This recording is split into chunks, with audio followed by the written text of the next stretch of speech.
En este sentido, esta información, combinada con el etiquetado, representa un desafío estructural para la sociedad democrática y sus sistemas. Estos mecanismos pueden aparecer bajo el pretexto de proteger el orden público, combatir el extremismo o el sectarismo, o salvaguardar los valores democráticos. Sin embargo, en la práctica, han demostrado ser instrumentalizados para suprimir la disidencia, restringir la libertad de asociación y limitar la libertad religiosa. Y, en esa etapa, el objeto de la desinformación ya no es una persona concreta o un grupo específico, sino naciones enteras, sistemas políticos o esferas culturales. Buenas tardes, señoras y señores. Gracias por acompañarnos hoy. Mi nombre es Carolina Chronova y tengo el placer de moderar este evento paralelo titulado De las etiquetas a las consecuencias, cómo la desinformación y la estigmatización conducen a la represión transnacional. Permítanme empezar con una pregunta sencilla. ¿Alguna vez han conocido o visto a un grupo, una comunidad o incluso a una persona ser etiquetada repetidamente hasta que desconfiar de ella se volvió algo normal? En el entorno informativo actual, esto ocurre con más frecuencia de lo que creemos, porque el etiquetado no es solo lenguaje, no es solo una opinión. En muchos casos, es el primer paso hacia la exclusión y, a veces, el primer paso hacia la represión. Lo que puede parecer un debate público, críticas o incluso simples palabras, puede funcionar como un mecanismo estructurado, un mecanismo que moldea la percepción, aísla a personas o grupos y reduce gradualmente el umbral para la discriminación y las violaciones de derechos. Y algo importante, esto no se limita a un solo país ni a un solo contexto. Vemos patrones similares en toda la región de la OSCE, dirigidos contra actores de la sociedad civil, periodistas, comunidades religiosas y figuras políticas. Así que el contexto puede cambiar, pero el patrón sigue siendo el mismo. En general, nadie está protegido frente a la posibilidad de convertirse en objetivo de este mecanismo de etiquetado. Hoy queremos analizar ese mecanismo, cómo empieza, cómo se propaga y qué consecuencias genera. Analizaremos cómo ocurre esto en términos generales, exploraremos cómo se amplifica en los espacios digitales y, algo importante, escucharemos casos de la vida real, porque detrás de cada etiqueta hay personas reales e impactos reales. Finalmente, y lo más importante, nos centraremos en la conclusión práctica. ¿Cómo reconocer estos patrones en una fase temprana, antes de que escalen? Este evento paralelo está organizado por ALLATRA, una plataforma cívica internacional de voluntarios con un centro de investigación con sede en Estados Unidos y actividad de interés público. Es un placer para mí presentar a los panelistas. Representantes del Centro Global de Investigación ALLATRA. María Anna Prejcik, abogada con experiencia en Derecho Internacional y Europeo, desde Suiza. Vladimir Ivanov, abogado y experto en derechos humanos de Bulgaria. Vitali Shkurupi, experto en análisis de inteligencia de fuentes abiertas desde Estados Unidos, quien se une a nosotros de forma remota. Bienvenidos a todos. Gracias por acompañarnos hoy y por ayudarnos a comprender de manera integral esta compleja cuestión, directamente relacionada con la seguridad y el espacio cívico en la era digital. Entonces, ¿a qué nos referimos realmente cuando hablamos de etiquetado en este contexto? María, por favor, ¿podría tomar la palabra y aclarar el problema desde el punto de vista del derecho internacional y europeo? Excelencias, señoras y señores, estimados colegas, ante todo, es un honor para mí contribuir al debate de hoy. En la era digital, el desafío al que nos enfrentamos ya no es simplemente la desinformación entendida como declaraciones falsas aisladas. Estamos ante una transformación estructural de la conciencia social y del entorno informativo, donde la propia percepción humana se convierte en el principal objeto de manipulación.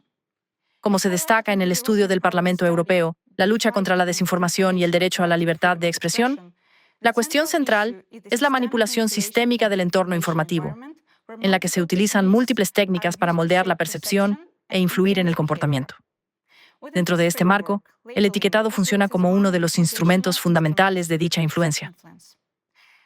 Por ello, este fenómeno debe evaluarse en el marco del Convenio Europeo de Derechos Humanos, en particular de los artículos 8 y 10, tal como han sido interpretados en la jurisprudencia del TEDH. Esto exige aplicar un test jurídico estructurado, que incluya la legalidad, el fin legítimo y la necesidad en una sociedad democrática, así como un ejercicio de ponderación entre la libertad de expresión y la protección de los derechos y de la reputación. Desde el punto de vista jurídico, el etiquetado cumple varias funciones interconectadas. En primer lugar, crea una identidad simplificada y a menudo estigmatizante, que sustituye o distorsiona la realidad subyacente. Esto es jurídicamente relevante porque el derecho de los derechos humanos, incluido el CEDH, protege la reputación como parte integrante de la vida privada.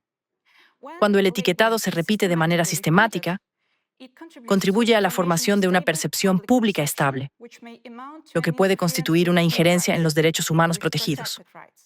En este contexto, es necesario distinguir entre los juicios de valor admisibles y las declaraciones de hecho, tal como ha subrayado de forma constante la jurisprudencia del TEDH. Mientras que los juicios de valor gozan de una protección más amplia, las declaraciones de hecho requieren una base fáctica suficiente. Por tanto, un etiquetado que se presenta como un hecho, pero carece de respaldo probatorio, puede quedar fuera del ámbito de la expresión protegida. Este fenómeno simplifica realidades complejas hasta convertirlas en identidades reduccionistas y, a menudo, estigmatizantes. Sustituye la evaluación fáctica por una categorización predefinida. Por ejemplo, etiquetando a personas u organizaciones como extremistas, sectarias o cultistas, con frecuencia sin una base probatoria suficiente. Por favor, ¿podría explicar cómo funciona el etiquetado como mecanismo en el espacio informativo? Desde la perspectiva de la calificación jurídica, esta cadena puede estructurarse de la siguiente manera. Primero, el etiquetado.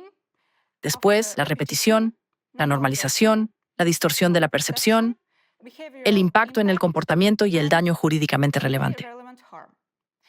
La existencia de esta cadena causal es esencial para establecer la responsabilidad, especialmente en casos que implican una injerencia indirecta o acumulativa en los derechos. Consideremos un escenario hipotético, pero realista. Supongamos que existe una organización de la sociedad civil dedicada a la defensa de los derechos humanos. En una fase inicial, comienzan a aparecer en Internet declaraciones aisladas que describen a esta organización mediante una etiqueta concreta. Por ejemplo, presentándola como una secta, una organización extremista, controlada desde el extranjero o antinacional. En este punto, tales declaraciones todavía pueden estar amparadas por la libertad de expresión. Sin embargo, la situación evoluciona. La misma etiqueta se repite y se amplifica en múltiples plataformas digitales, como redes sociales, medios de comunicación en línea, comentaristas, blogueros y granjas de bots. La repetición genera familiaridad, y esa familiaridad produce gradualmente una percepción de credibilidad.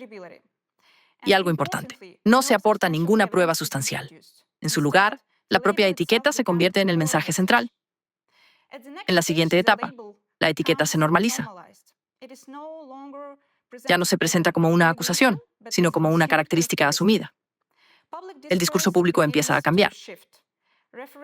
Las referencias a la organización se enmarcan cada vez más a través de esa etiqueta, mientras que las descripciones alternativas se vuelven menos visibles.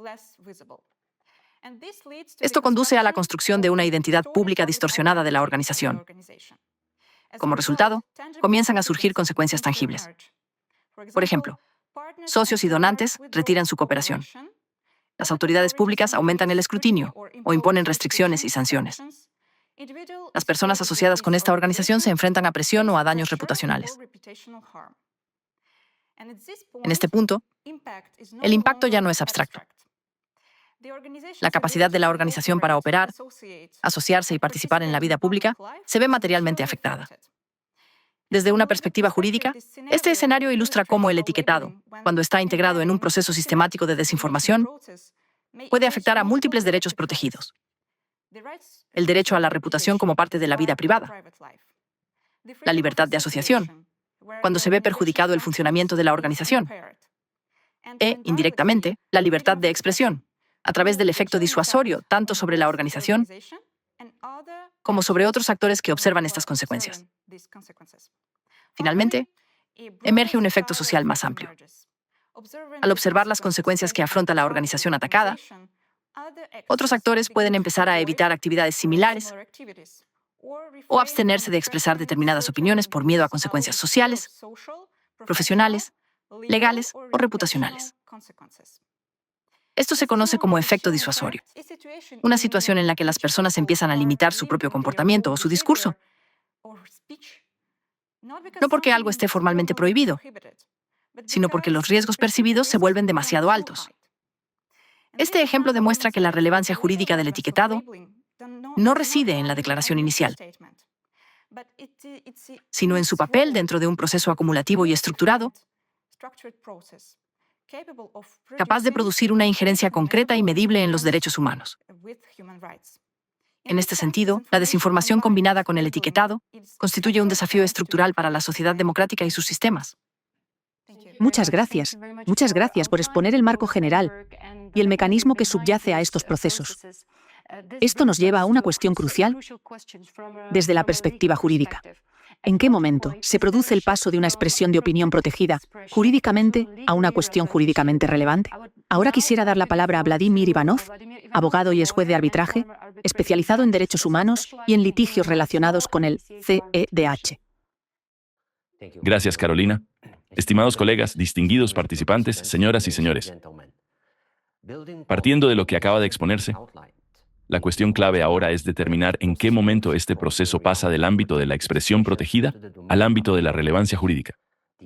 La relevancia jurídica del etiquetado surge cuando la conducta alcanza un umbral acumulativo, que incluye la repetición sistemática, la intención demostrable de influir en la percepción, la previsibilidad del daño y la existencia de un vínculo causal entre la conducta y sus efectos. Aquí es donde aparece el efecto jurídico clave. La injerencia en los derechos protegidos a menudo no se produce de forma directa, sino mediante un mecanismo acumulativo e indirecto. Esta distorsión también debe evaluarse a la luz del principio de pluralismo, que constituye una piedra angular de la sociedad democrática en virtud del Convenio Europeo de Derechos Humanos. En este sentido, el etiquetado, cuando no se analiza de forma aislada, sino como parte de una práctica sistemática y coordinada de influencia, puede funcionar como uno de los instrumentos operativos de formas más complejas de presión informativa. Desde el punto de vista de la calificación jurídica, esto implica lo siguiente. El etiquetado por sí solo aún puede estar amparado por la libertad de expresión protegida. Sin embargo, cuando la intención se combina con la repetición y sus efectos, pasa a formar parte de un patrón de conducta jurídicamente relevante. Además, la evaluación de dicha conducta requiere tener en cuenta el papel de distintos actores, incluidas las autoridades estatales, los particulares y las plataformas digitales, especialmente cuando la amplificación algorítmica contribuye a la difusión y normalización de las prácticas de etiquetado. Desde el punto de vista jurídico, este tipo de comportamiento puede dar lugar a demandas por daños a la reputación de una persona, así como a actuaciones por parte de autoridades o reguladores para reducir riesgos más amplios y daños causados dentro del espacio informativo. En consecuencia, el etiquetado no debe entenderse únicamente como una cuestión de lenguaje, sino como un mecanismo de influencia jurídicamente significativo. Funciona como un detonante del proceso de desinformación, como un dispositivo estructurador de narrativas y, en última instancia, como una posible vía hacia la injerencia en derechos protegidos por el derecho internacional de los derechos humanos. En este sentido, el etiquetado puede considerarse no simplemente como discurso o expresión, sino como parte de un patrón de conducta más amplio que, en algunos casos, puede convertirse en una injerencia jurídicamente sancionable en los derechos humanos fundamentales. Muchas gracias por aclararlo desde el punto de vista jurídico. Entonces, ¿cuáles son las consecuencias para la sociedad? Desde el punto de vista de la sociedad, en ese nivel, las consecuencias pueden ser muy profundas. Incluyen la erosión de la confianza en los medios de comunicación, en las autoridades públicas y en los propios procesos democráticos. Socavan la libre formación de la opinión, que también constituye una piedra angular de las sociedades democráticas. Con el tiempo, estas prácticas pueden distorsionar la participación democrática, profundizar la polarización social y crear condiciones en las que los grupos estigmatizados quedan cada vez más aislados de la vida pública y del diálogo democrático. A nivel individual, los efectos son igualmente significativos. El etiquetado conduce a la estigmatización. Las personas y los grupos ya no son evaluados en función de su conducta, sino de identidades impuestas. Y esto puede dar lugar a la exclusión social, la pérdida de oportunidades profesionales, daños reputacionales y también daños psicológicos. En sus formas más graves, este proceso refleja patrones históricos de deshumanización. El uso de etiquetas simplificadas y estigmatizantes que presentan a los grupos como peligrosos, desviados o amenazantes reproduce mecanismos que históricamente se han utilizado para justificar la exclusión y la represión. Aunque el contexto pueda diferir, la lógica subyacente de construir un enemigo mediante el lenguaje sigue siendo comparable. Y lo que resulta especialmente preocupante es que estos mecanismos a menudo se presentan como legítimos. Pueden aparecer bajo la apariencia de proteger el orden público, combatir el extremismo o el sectarismo, o salvaguardar los valores democráticos. Sin embargo, en la práctica han demostrado ser instrumentalizados para suprimir la disidencia, restringir la libertad de asociación y limitar la libertad de religión. Un ejemplo claro de esto puede observarse en las estrategias de influencia transnacional. Examinemos ahora un ejemplo de una estrategia de influencia de este tipo y de mecanismos estigmatizantes que se utilizan no solo para la supresión, sino también para imponer una ideología. Durante años, Rusia ha desarrollado y apoyado redes, incluidos los llamados movimientos anticulto, que operan a través de las fronteras. Estas redes contribuyen al etiquetado de determinados grupos religiosos o de la sociedad civil e incluso de clubes deportivos, como cultos, sectas o extremistas, con frecuencia en ausencia de una base probatoria suficiente. En determinados contextos, personas que se presentan como expertos anticulto, sin contar con ninguna competencia académica o institucionalmente reconocida, han contribuido a la elaboración y difusión de listas que identifican a grupos como sectas o como entidades socialmente perjudiciales. Ejemplos históricos y contemporáneos sugieren que tales prácticas pueden facilitar la exclusión social de grupos minoritarios y voces disidentes cuando son adoptadas por actores estatales o cuasiestatales. Por ejemplo, se han señalado paralelismos entre enfoques europeos anteriores de categorización de minorías religiosas y actividades más recientes asociadas con actores como Alexander Dworkin y la Asociación Rusa de Centros para el Estudio de Religiones y Sectas, abreviada como RACIRS, donde se han utilizado marcos de etiquetado para caracterizar a determinados grupos religiosos o cívicos en términos altamente negativos, incluso como amenazas para la seguridad. En tales casos, estas narrativas se han vinculado con esfuerzos para restringir o prohibir las actividades de las comunidades atacadas. Es importante destacar que estas prácticas de etiquetado no son meramente retóricas, pueden contribuir a consecuencias jurídicas y sociales tangibles, incluidas la estigmatización, restricciones administrativas o limitaciones al ejercicio de libertades fundamentales, como la libertad de asociación, la libertad de expresión y la libertad de religión o de creencias. Además, estas narrativas a menudo se extienden más allá de su contexto original. A través de canales digitales e institucionales, pueden reproducirse y adaptarse a través de las fronteras, contribuyendo a un patrón transnacional más amplio de estigmatización. En conjunto, estas dinámicas ilustran cómo la desinformación y las prácticas reductivas de etiquetado pueden, con el tiempo, ejercer un efecto erosivo acumulativo sobre la estabilidad de las sociedades democráticas. Al socavar el pluralismo, debilitar la confianza en las instituciones y reducir el espacio para una participación cívica legítima, estas prácticas plantean un desafío para nuestra resiliencia democrática. Muchas gracias, Vladimir. Exactamente. Algunos sistemas jurídicos, incluido el de Suiza, prevén mecanismos para abordar estos desafíos. La libertad de expresión está protegida, pero no es absoluta. Por ejemplo, en virtud del artículo 36 de la Constitución suiza, las restricciones son permisibles cuando se basan en la ley, persiguen un interés público y son proporcionales. Esto incluye la protección de la reputación y la prevención de la difamación. Además, determinadas formas de conducta en el espacio informativo pueden implicar responsabilidad penal. Por ejemplo, cuando amenazan el orden constitucional. ¿Puedo hacer una pregunta? Entonces, en realidad, no se trata de criminalizar la desinformación como tal, sino de abordarla. O, idealmente, prevenir sus manifestaciones más dañinas.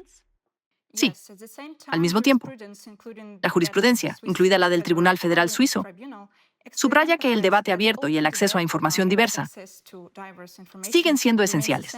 Por lo tanto, el desafío no consiste en suprimir la libertad de expresión, sino en abordar patrones de conducta perjudiciales sin socavar las libertades fundamentales. Y esto requiere un enfoque matizado. Estoy de acuerdo. Esto requiere distinguir entre la expresión legítima y la manipulación coordinada, entre la crítica y la estigmatización, entre declaraciones aisladas y prácticas sistemáticas. En última instancia, la cuestión clave no es si el discurso resulta ofensivo o controvertido. La pregunta aquí es si forma parte de un proceso estructurado que produce un daño real a las personas, a los derechos y a las instituciones democráticas. Porque cuando el etiquetado se normaliza, cuando la desinformación se vuelve sistemática y cuando la propia percepción es manipulada, el riesgo ya no se limita únicamente al discurso público. se extiende a los fundamentos de la sociedad democrática.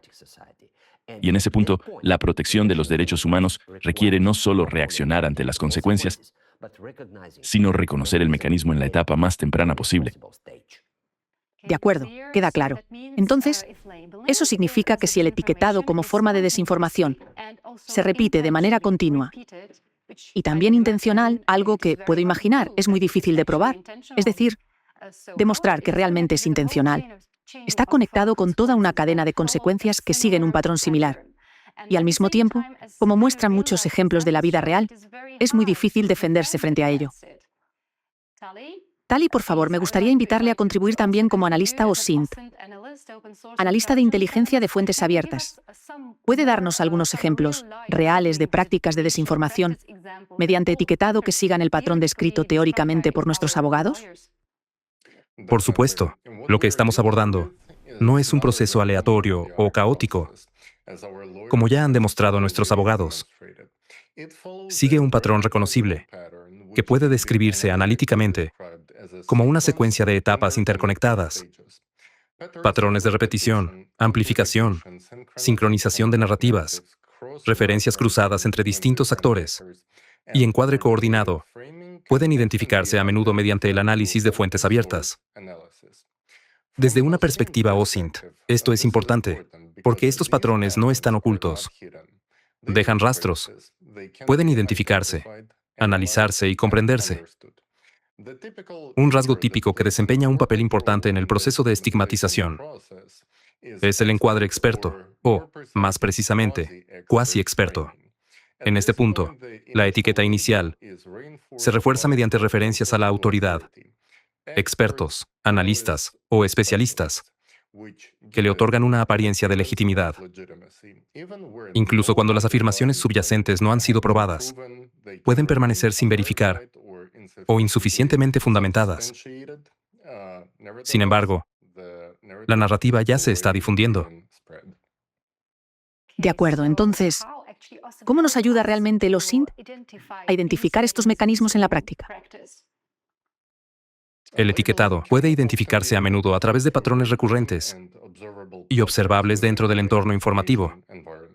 Un indicador común que podemos ver en el entorno informativo es la aparición de formulaciones estigmatizantes, idénticas o muy similares, en múltiples fuentes, cuentas o plataformas, en un periodo de tiempo muy breve. Esto puede sugerir una difusión coordinada, más que un debate independiente u orgánico.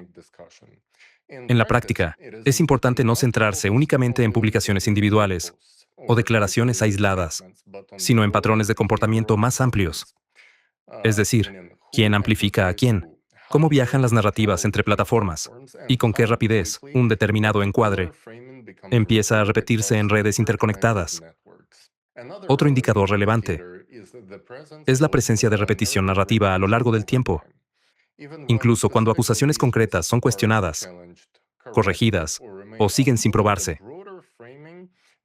El encuadre más amplio puede continuar circulando y normalizarse gradualmente dentro del entorno informativo. Finalmente, el análisis OSINT nos permite rastrear la narrativa y observar exactamente cómo se desplaza desde espacios marginales hacia el discurso público más amplio.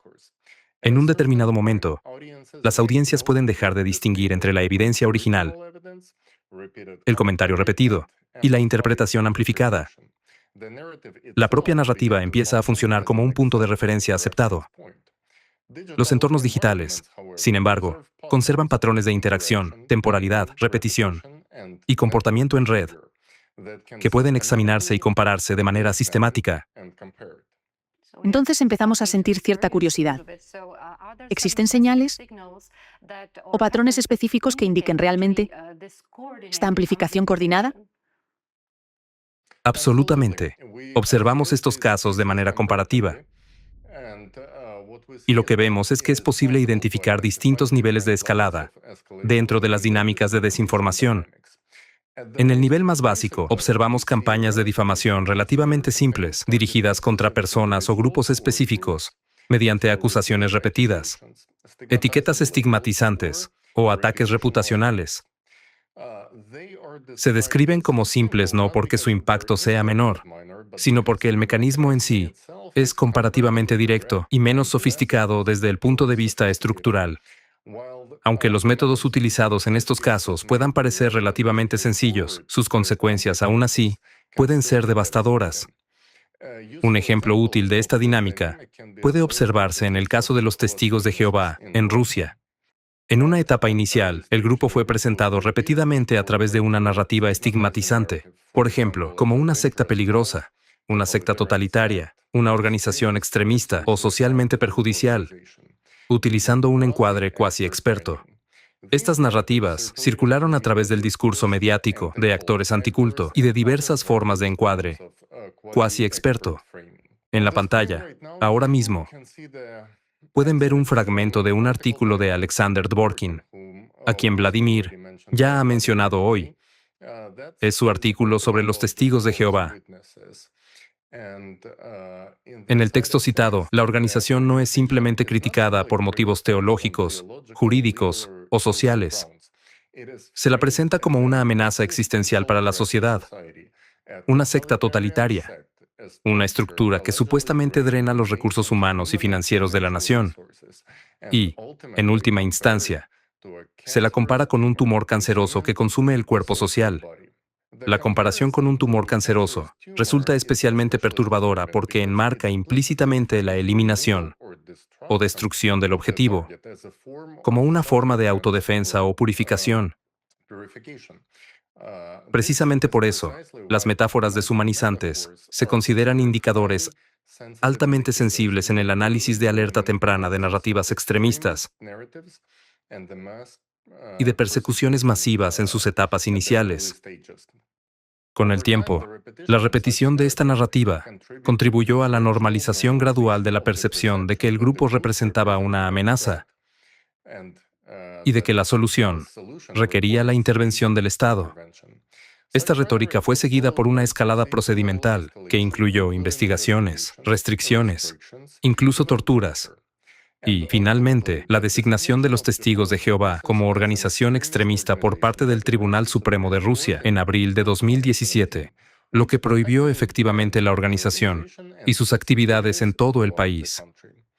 Los miembros de la comunidad se enfrentaron a redadas, procesos penales, encarcelamiento, pérdida de empleo, exclusión social y una importante presión psicológica, así como a impactos negativos en la vida familiar y en la participación cotidiana en la sociedad.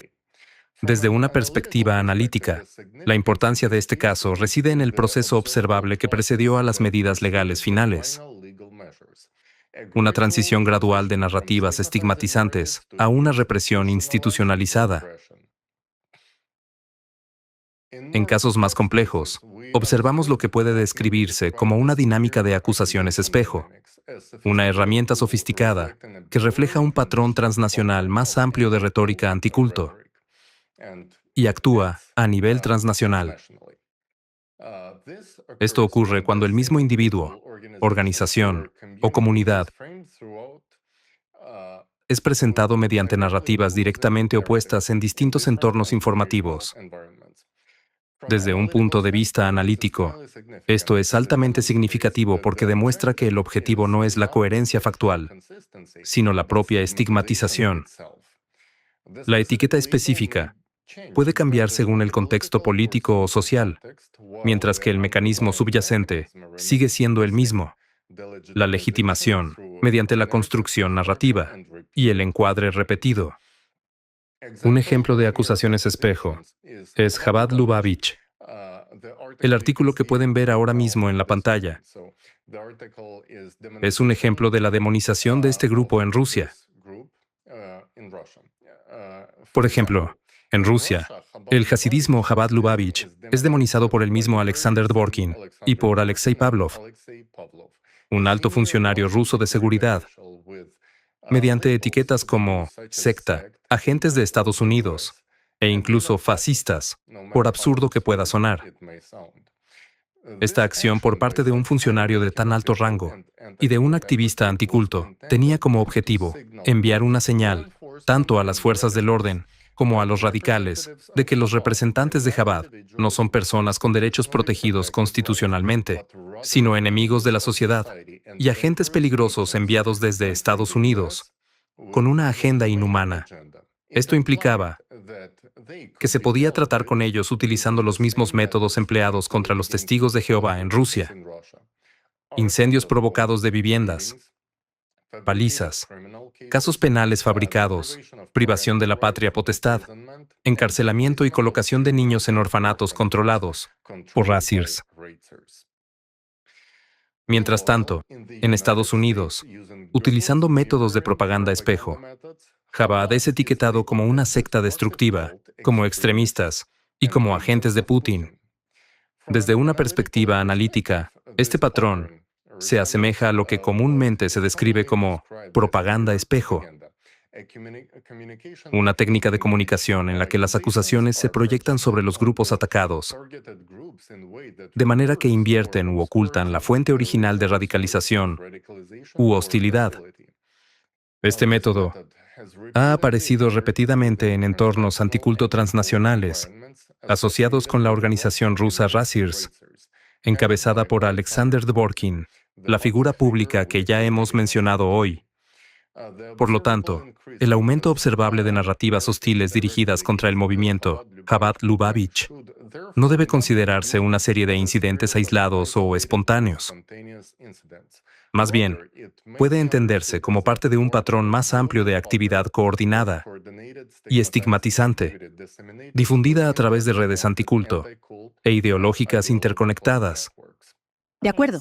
Entonces, ¿qué ocurre si este tipo de desinformación y estas narrativas van más allá de individuos, minorías o grupos y empiezan a dirigirse contra sociedades enteras? Gracias, Carolina. En realidad es una muy buena pregunta, porque en una etapa más avanzada, este patrón de etiquetado evoluciona desde campañas de difamación dirigidas contra objetivos concretos hacia un proceso más amplio de estigmatización colectiva. En esa etapa, el objeto de esta información ya no es una persona o un grupo específico, sino naciones enteras, sistemas políticos o esferas culturales. Estas entidades son enmarcadas mediante una narrativa generalizada de amenaza, extremismo, irracionalidad o desviación moral.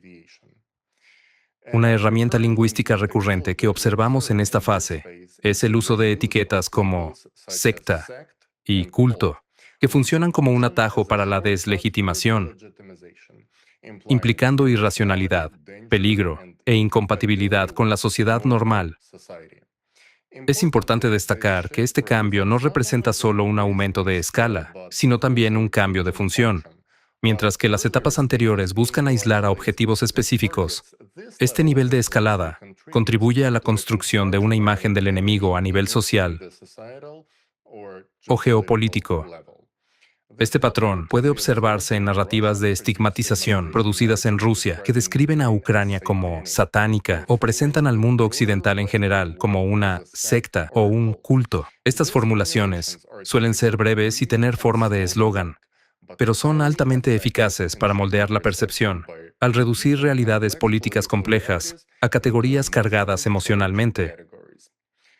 Un ejemplo más estructurado de esta escalada puede rastrearse en el discurso público ruso durante y después de la Revolución Naranja de Ucrania, de 2004 a 2005.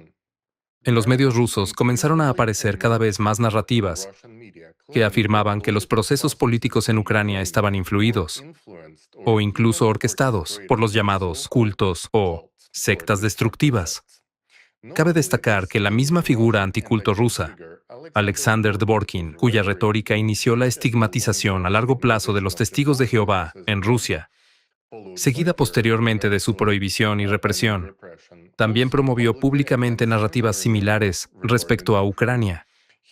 En apariciones mediáticas, afirmó públicamente que miembros del Parlamento ucraniano estaban vinculados a estructuras sectarias y que sectas destructivas estaban preparando activamente un cambio revolucionario. Este ejemplo muestra cómo el mismo mecanismo de estigmatización puede utilizarse no solo contra organizaciones aisladas, sino también contra países enteros.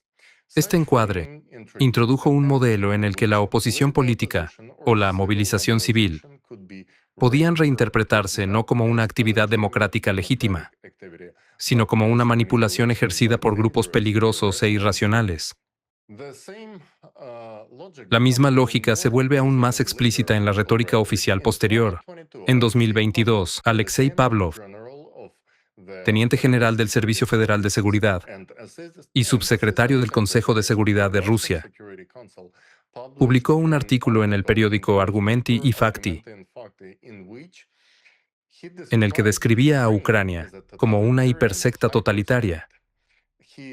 Caracterizaba a su liderazgo como fanáticos militantes designados por Washington y presentaba sus puntos de vista como fundamentalmente opuestos a los de las personas normales. En este contexto, la estigmatización de Ucrania mediante un lenguaje cuasi sectario contribuyó a un marco narrativo más amplio, en el que la agresión militar podía presentarse no como un ataque contra una nación vecina, sino como una forma de acción defensiva o purificadora contra una entidad supuestamente anormal y peligrosa. Una vez que toda una sociedad o un Estado se presenta no como una comunidad política legítima, sino como una secta, una hipersecta o una estructura existencialmente peligrosa, las medidas extraordinarias contra ella resultan más fáciles de justificar en la conciencia política y pública.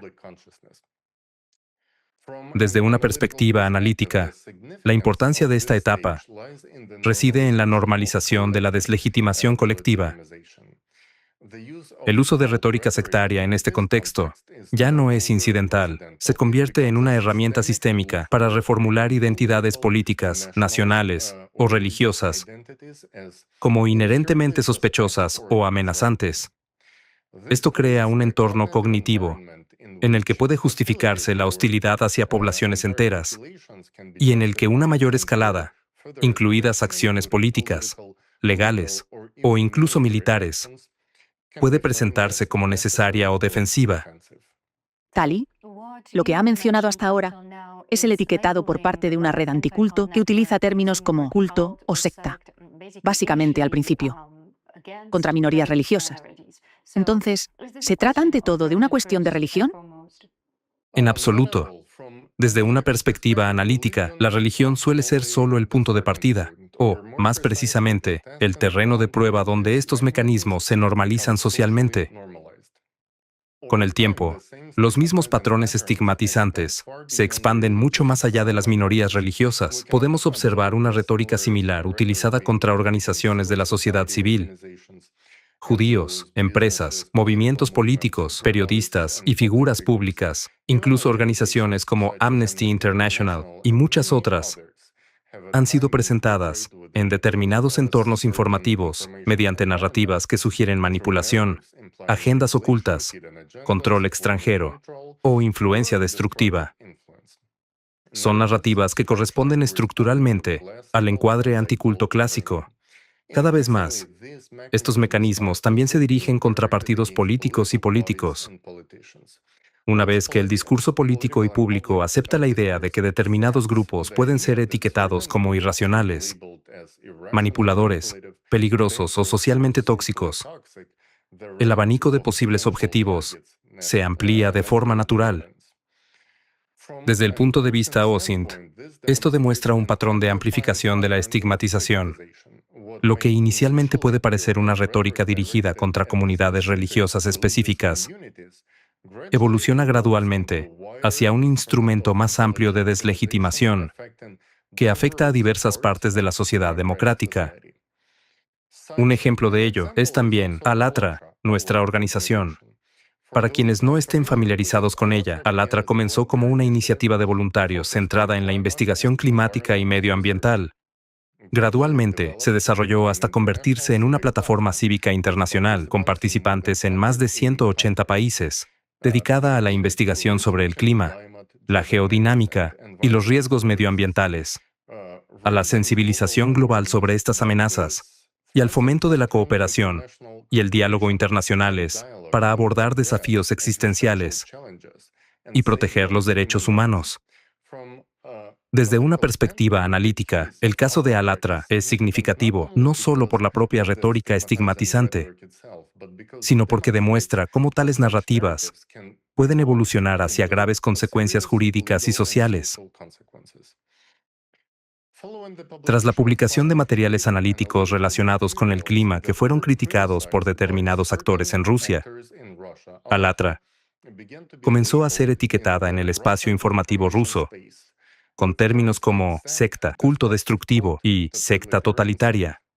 Esta campaña fue iniciada por Alexander Dvorkin y Razirs. Desde 2015, estas narrativas se han amplificado aún más mediante campañas anticulto coordinadas en distintos países. Lo que resulta analíticamente significativo es la adaptabilidad observable de la propia narrativa. Con el tiempo, la acusación cambió en función del entorno político. Por ejemplo, en Ucrania y en algunas plataformas anticulto occidentales, incluso en la región de la OSCE, Alatra fue etiquetada como una secta prorrusa, mientras que en Rusia fue designada como pro-ucraniana, indeseable y, finalmente, extremista. Lo que vemos aquí es un ejemplo clásico de acusación espejo. Desde el punto de vista OSINT, esta contradicción es muy importante. Sugiere que el marco estigmatizante no está determinado por características objetivas, ni por ningún otro rasgo del grupo atacado, sino que se adapta, de forma flexible, a los contextos políticos e informativos locales. En todos estos casos, aparece repetidamente un elemento constante: el uso sistémico de etiquetas como culto o secta para deslegitimar a organizaciones atacadas, fuera de cualquier definición jurídica clara o estándar probatorio aplicable a dichos términos. Estas narrativas no permanecieron confinadas a la retórica mediática. En Rusia, estos procesos finalmente escalaron más allá de la esfera informativa, hacia una represión estatal directa. Alatra fue designada como organización extremista, junto con otros grupos atacados, incluidas muchas otras organizaciones de derechos humanos. Esta designación fue seguida de investigaciones, allanamientos domiciliarios, procesos penales, campañas mediáticas públicas y encarcelamiento de antiguos participantes. Desde el punto de vista analítico, la etapa final refleja estrechamente el patrón observado en el caso de los testigos de Jehová, en Rusia, donde la estigmatización evolucionó hacia una represión institucionalizada. Desde la perspectiva de la guerra informativa, esto muestra cómo las campañas sostenidas de deshumanización o de etiquetado como secta pueden legitimar acciones legales, administrativas y sociales contra los grupos atacados, incluso sin pruebas de actividad criminal o ilegal.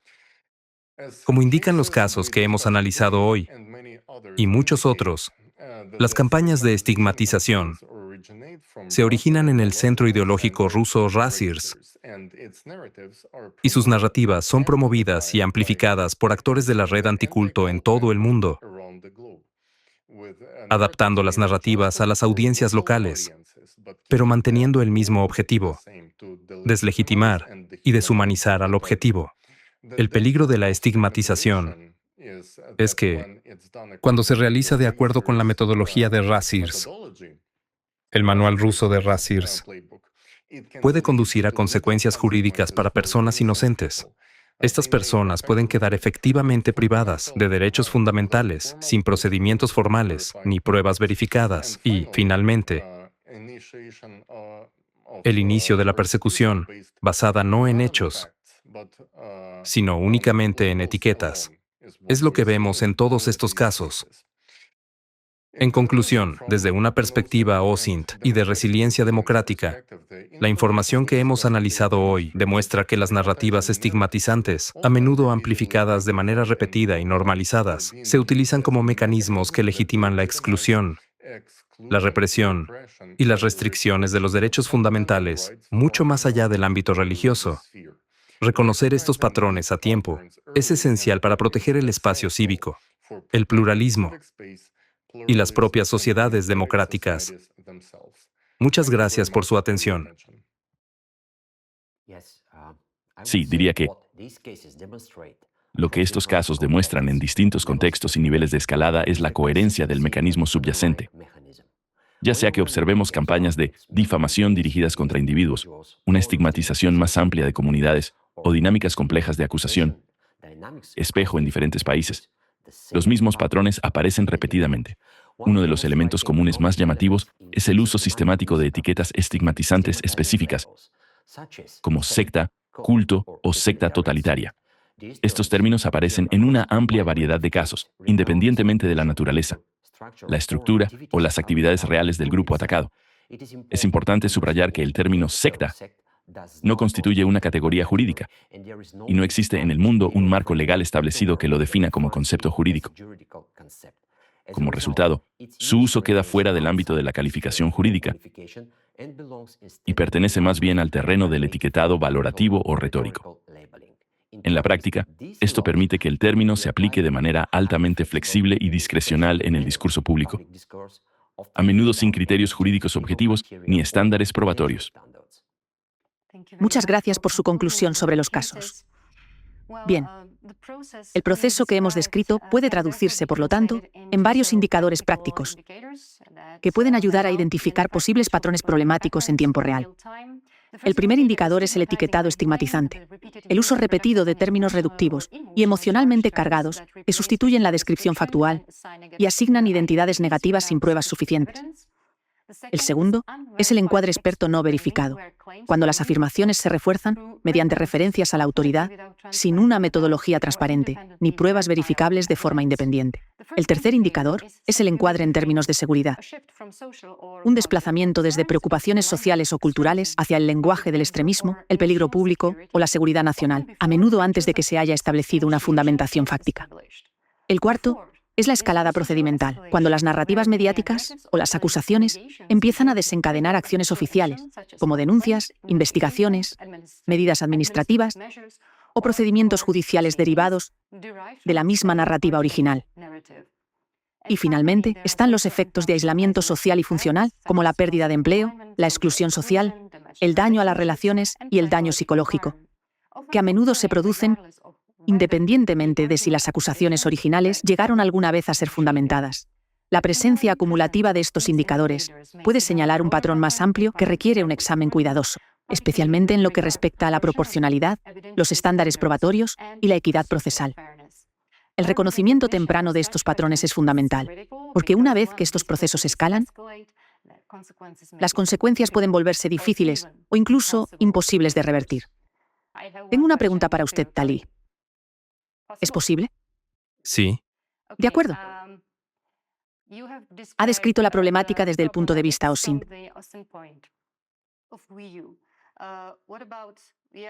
Vivimos en la era digital y la pregunta está relacionada con nuestras tecnologías digitales y la inteligencia artificial.